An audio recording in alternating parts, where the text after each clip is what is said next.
बिस्मिल्लाहिर्रहमानिर्रहीम। अस्सलाम वालेकुम व्यूअर्स।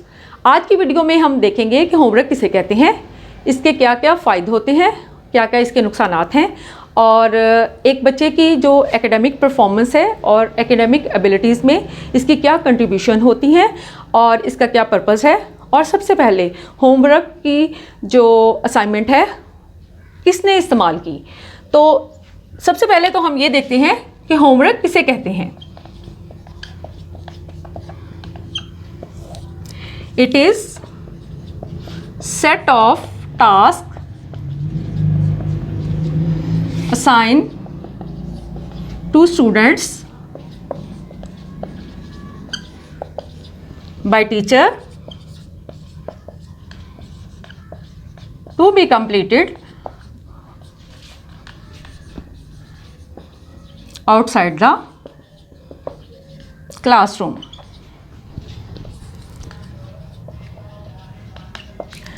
जब हम क्लासरूम की बात करें तो क्लासरूम एक ऑर्गेनाइज्ड ऐसी जगह होती है जहाँ पर टीचर बच्चों को मुख्तलिफ सब्जेक्ट्स की तालीम देता है और उन तमाम सरगर्मियों का मकसद यही होता है कि बच्चे के एटीट्यूड में तब्दीली पैदा हो। बच्चों को वो मुख्तलिफ निसाबी सरगर्मियों में मशगूल रखता है और इसके साथ साथ मुख्तलिफ हम निसाबी सरगर्मियाँ भी बच्चों को प्रोवाइड करता है और वो यही चाहता है कि बच्चों के एटीट्यूड में तब्दीली वाक़या हो ताकि वो माशरे में एडजस्टमेंट को हासिल कर सके। तो क्लासरूम में जो भी काम टीचर बच्चों को करवाता है वो ये भी चाहता है कि वो तमाम काम पायदार साबित हो और बच्चे जो हैं उस इल्म को ज़्यादा देर पा तरीके से हासिल कर पाएँ। तो इसके लिए वो बच्चों को कुछ घर के लिए भी काम असाइन करता है, तो इसी काम को होमवर्क कहते हैं। अब हम ये देखते हैं कि सबसे पहले होमवर्क को किसने ईजाद किया या होमवर्क की असाइनमेंट को सबसे पहले किसने इस्तेमाल किया। तो ये कहा जाता है कि रॉबर्टो नेवलिस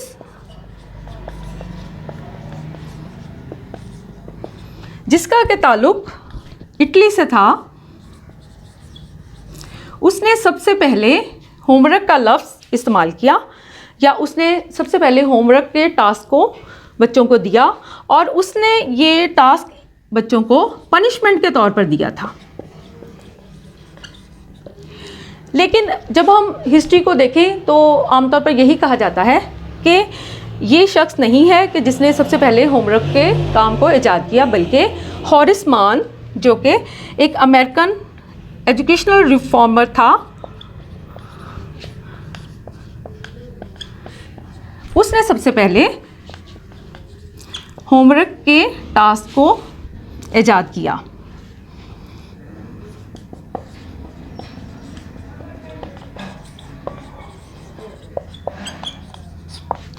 और हॉरिस मान का मकसद क्या था?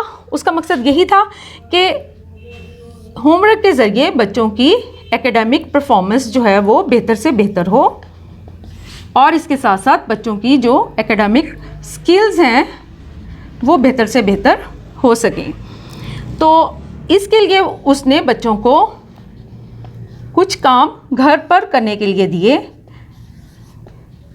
गोया हॉरिस मान वो सबसे पहला शख्स है जिसने होमवर्क की इस्लाह ईजाद की। अब हम ये देखते हैं कि एक टीचर बच्चों को होमवर्क जब देता है तो आमतौर पर उसके पेश नज़र इस बात का क्या मकसद होता है।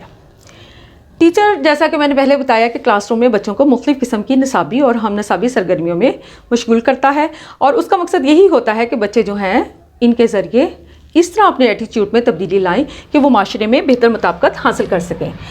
तो टीचर बच्चों को मुख्तलिफ़ किस्म के सब्जेक्ट्स पढ़ाता है और उसका मकसद यही होता है कि बच्चे जो हैं इस तालीम को ज़्यादा देर तक महफूज भी रख सकें और इसके साथ साथ वो आइंदा ज़िंदगी में उस नॉलेज को इस्तेमाल भी कर सकें। तो इसके लिए टीचर जो है वो ये चाहता है कि बच्चे उन तमाम सब्जेक्ट्स को ज़्यादा से ज़्यादा प्रैक्टिस करें। तो होमवर्क को देने का मकसद यही होता है कि बच्चा क्लासरूम में जो कुछ भी हासिल करता है घर जाकर वो उसकी प्रैक्टिस करे, क्योंकि आमतौर पर यही कहा जाता है कि practice makes a man perfect. लिहाजा टीचर जो है जब भी बच्चे को होमवर्क देता है तो वो यही चाहता है कि बच्चे जो हैं वो उस काम की प्रैक्टिस करें। इसके साथ साथ वो बच्चों को मुख्तलिफ़ कामों के लिए प्रिपेयर करता है, कि बच्चे जो हैं वो अपनी तालीम के हवाले से प्रिपेयर हो सकें। इसके साथ साथ बच्चे किसी भी काम को प्रेजेंट कर सकें, उनकी पर्सनल डेवलपमेंट हो।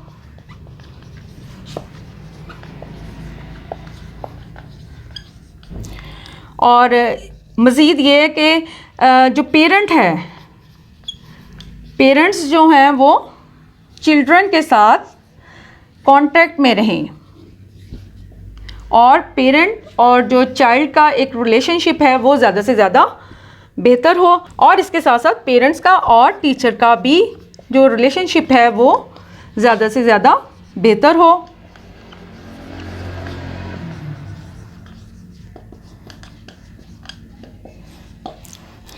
इसके साथ साथ जो टीचर है वो अवेयर रहता है about the performance of a child,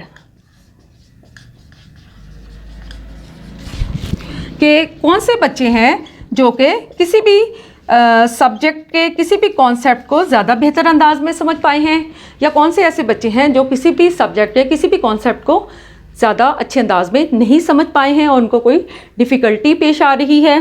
तो टीचर जो है वो बच्चों की परफॉर्मेंस से अवेयर रहता है, और अगर कहीं पर बच्चे को कुछ समझाने की बात आती है या डायग्नोस्टिक जब हम टीचिंग की बात करते हैं तो उस सिलसिले में भी होमवर्क जो है वो एक अहम किरदार अदा करता है। अब हम ये देखते हैं कि होमवर्क के क्या क्या फ़ायदे हासिल होते हैं।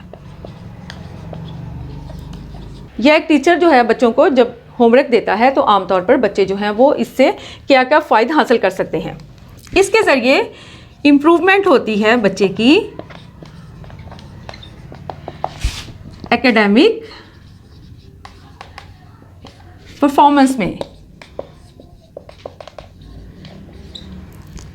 बच्चा मुख्तलिफ सब्जेक्ट्स को जब क्लासरूम में पढ़ता है तो वो अपनी पढ़ाई को घर में भी जाकर प्रैक्टिस करता है और इस तरह उसकी एकेडमिक परफॉर्मेंस जो है वो बेहतर होती है। इसके साथ साथ उसकी इम्प्रूवमेंट होती है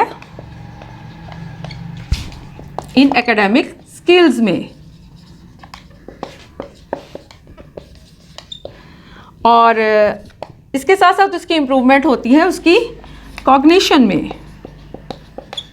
उसकी मेमोरी स्किल जो है वो बेहतर से बेहतर होती है, वो चीज़ों को ज़्यादा से ज़्यादा याद करता है और उसका जो रिटेंशन लेवल है वो भी बढ़ता है। इसके साथ साथ हम देखते हैं कि बच्चा जो है वो अप्लाई करता है नॉलेज को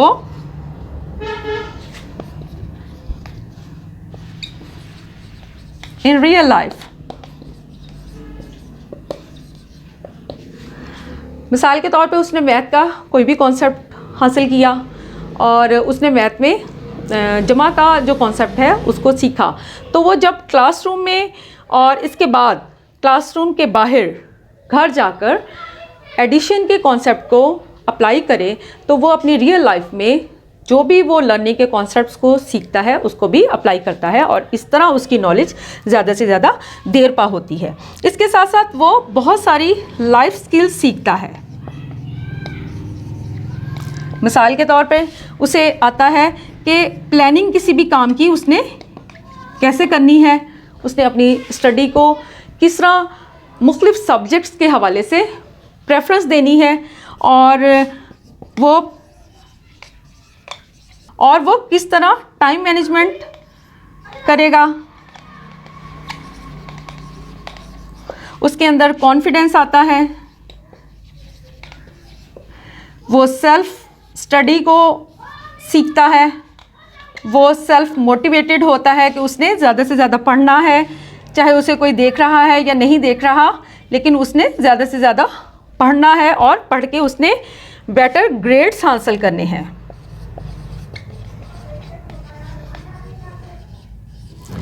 इसके साथ साथ पेरेंट्स जो हैं वो जब बच्चे की होमवर्क करने में उसकी हेल्प करते हैं तो वो बच्चे की एकेडमिक परफॉर्मेंस से भी पूरी तरह आगाह होते हैं और वो बच्चे को उसके होमवर्क करने में उसकी सपोर्ट करते हैं, उनको गाइडेंस देते हैं। इस तरह बच्चा जो है वो एक सिक्योरिटी फील करता है और उसे भी खुशी हासिल होती है।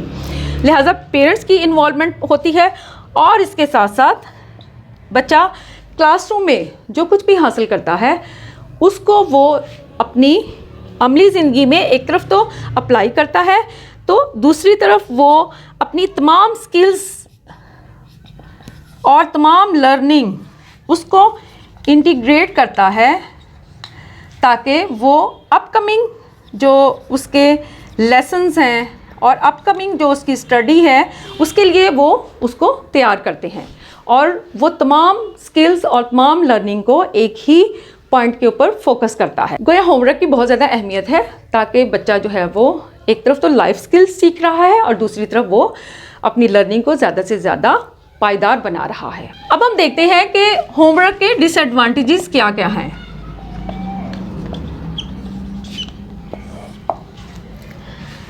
सबसे पहले तो अगर बच्चे को बहुत ज़्यादा होमवर्क दिया जाए तो बच्चा जो है वो स्ट्रेस फील करेगा और वो बहुत ज़्यादा परेशान होगा।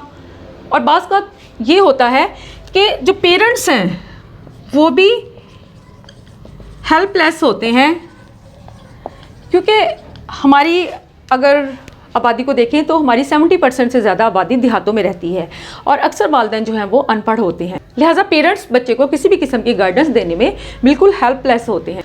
गोया एक तरफ बच्चे जो हैं वो होमवर्क करने में परेशानी महसूस करते हैं, तो दूसरी तरफ वालिदैन भी होमवर्क की वजह से बहुत ज़्यादा परेशान होते हैं। अगर बच्चे जो हैं वो होमवर्क को पूरा नहीं कर पाते तो बहुत ज़्यादा वो एंजाइटी को फील करते हैं और साइकोलॉजिकली उनके लिए ये बहुत ज़्यादा बर्डन का और स्ट्रेस का बाइस बनता है। और अक्सर ये देखा गया है कि बच्चे जो हैं वो इसी वजह से सुसाइड तक कर रहे हैं, क्योंकि आपको पता है कि आजकल नंबर्स की गेम है और हर वालिदैन और हर टीचर जो है वो यही चाहता है कि बच्चे जो हैं वो ज़्यादा से ज़्यादा बेहतर और अच्छे ग्रेड्स को हासिल कर सकें। तो इसी कश्मकश में बच्चे जो हैं वो बहुत ज़्यादा एंजाइटी, स्ट्रेस और बर्डन को फील करते हैं, जिसकी वजह से उनकी जो स्लीप है, जो नींद है, वो भी बहुत ज़्यादा डिस्टर्ब होती है और वो इसके साथ साथ मेंटली तौर पे बहुत ज़्यादा डिसऑर्डर फील करते हैं। बच्चों के लिए बहुत ज़्यादा बर्डन है, बहुत ज़्यादा डिस्टर्बेंस है और इसके साथ साथ हमने देखा कि बच्चों के पास लेजर टाइम के लिए किसी भी किस्म का मयसर नहीं होता। मिसाल के तौर पर बच्चों ने को करिकुलर एक्टिविटीज़ बहुत सारी करनी होती हैं, जिसमें वो गेम्स करते हैं, जिसमें वो अपने फ्रेंड्स के पास जाते हैं, अपने रिलेटिव्स के पास जाते हैं, मुख्तलिफ़ किस्म की वो एक्सरसाइज करना चाहते हैं। इसके साथ साथ बच्चों की मुख्तलिफ़ किस्म की हॉबीज़ होती हैं। तो जब बहुत ज़्यादा बच्चों को हम होमवर्क देंगे तो बच्चा जो है वो किसी भी किस्म की इस तरह की एक्टिविटी में शमूलियत अख्तियार नहीं कर सकता। ये भी बच्चे के लिए साइकोलॉजिकली दुरुस्त नहीं है और बच्चे की जो मेंटल कंडीशन है वो बेहतर से बेहतर नहीं होगी। लिहाजा हमें होमवर्क देते हुए कुछ बातों का ध्यान भी रखना चाहिए।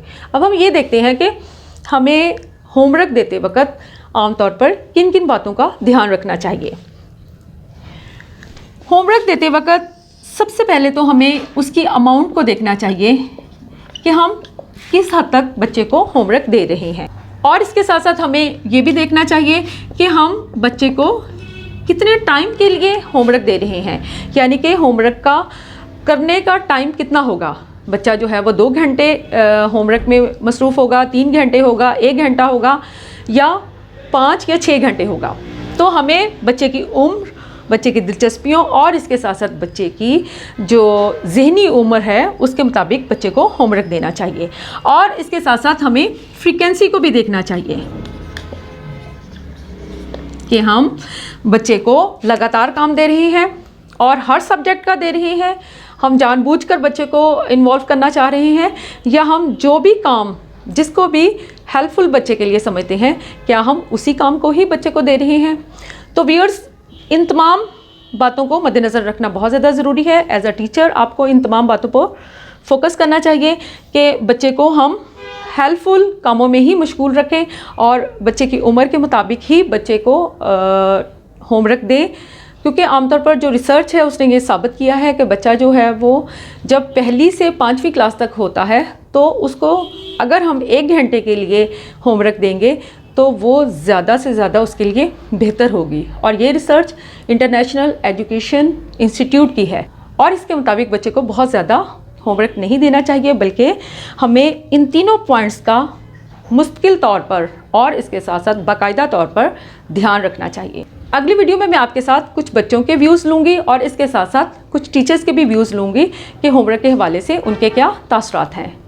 तो अगली वीडियो तक के लिए अल्लाह हाफ़िज़, शुक्रिया।